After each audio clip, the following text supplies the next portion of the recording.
मध्य प्रदेश सरकार जनजातीय वर्ग के समग्र विकास के लिए संवेदनशील है। इस वर्ग के लिए सरकार की संवेदनशीलता का अंदाजा इसी बात से लगाया जा सकता है कि सरकार ने 40,804 करोड़ रुपए का बजट आवंटित किया।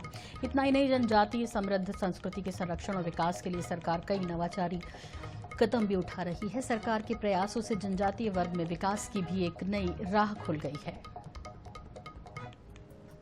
जनजातीय वर्ग के बच्चों की शिक्षा दीक्षा की चिंता करते हुए मध्य प्रदेश सरकार ने जनजातीय क्षेत्रों में सीएम राइज स्कूलों के निर्माण के लिए 667 करोड़ रुपए का बजट प्रावधान नियत किया है। इस वर्ग के विद्यार्थियों को उच्च शिक्षा ग्रहण करने के लिए प्रोत्साहित करने सरकार ने 11वीं 12वीं और महाविद्यालयीन छात्रवृत्ति के लिए 500 करोड़ रुपए प्रावधान किए हैं। इसके अलावा राज्य सरकार के द्वारा संचालित आकांक्षा योजना में जनजातीय वर्ग के 10वीं पास विद्यार्थियों को मध्य प्रदेश की सरकार नीट, क्लैट और जेईई की निःशुल्क कोचिंग देने का कार्य कर रही है। आज जब मैं आपसे बात कर रहा हूं, तो बड़े पैमाने पर आदिवासी भाई बहनों के लिए हमारी सरकार ने तो बनने के बाद ही अगर पहली कैबिनेट अगर की है तो रानी दुर्गावती के नाम पर जबलपुर में, संगमपुर में उनकी कैबिनेट की। जोरदार अभिनंदन करें गोंडवाना की रानी दुर्गावती के लिए। अभी पचमढ़ी में थोड़े दिन पहले राजा भभूत सिंह के नाम पर हमने अपनी कैबिनेट करके आदिवासी भाई बहनों के बीच हमारा संबंध बनाने का प्रयास किया। इतना ही नहीं, हमारे भाई बहनों के बीच आपकी कोदो, कुटकी सभी प्रकार की फसल खरीदने के लिए 1,000 रुपया कुंटल अलग से हमारी सरकार द्वारा रानी दुर्गावती योजना प्रारंभ की। और गेहूं के लिए 2,600 रुपए कुंटल पूरे देश में सबसे ज्यादा कहीं मिला तो मध्य प्रदेश में। और धान के लिए भी 4,000 रुपया हेक्टेयर आपके खाते में गया। जोरदार अभिनंदन करें अपनी इस भावना के लिए। मध्य प्रदेश सरकार के द्वारा आहार अनुदान योजना के तहत जनजातीय समूह बाहुल्य ग्रामों में जनजातीय परिवारों को 1,500 रुपए प्रति महीने आहार अनुदान के रूप में सहायता राशि दी जा रही है।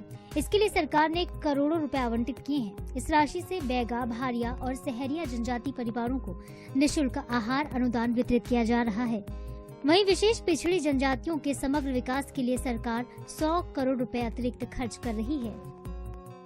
पूरे प्रदेश के अंदर जब लैपटॉप बांटे तो लैपटॉप में भाई और बहन के बीच में आंकड़ा देखा तो भाइयों आपको थोड़ी चुनौती रहेगी।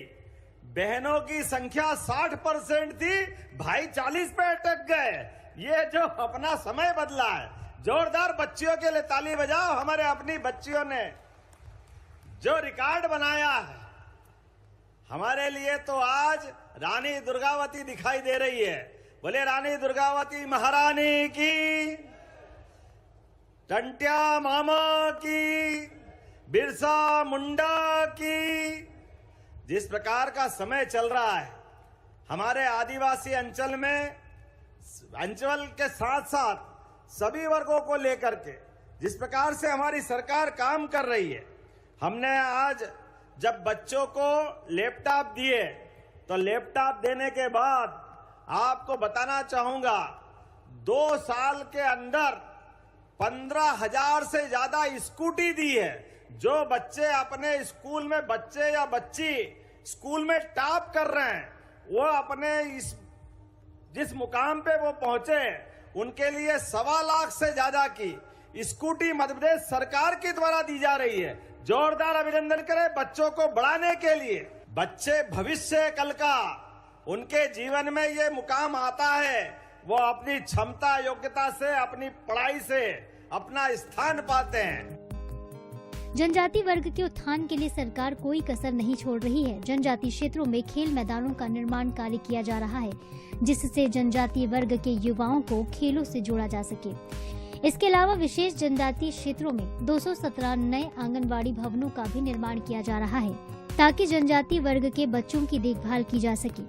इसके साथ ही पीएम जनमन योजना के जरिए पिछड़ी जनजाति बाहुल्य क्षेत्रों में बहुउद्देशीय केंद्र, ग्रामीण आवास, ग्रामीण सड़क, समग्र शिक्षा और विद्युतीकरण कार्य भी किए जा रहे हैं। Bureau report, INH news.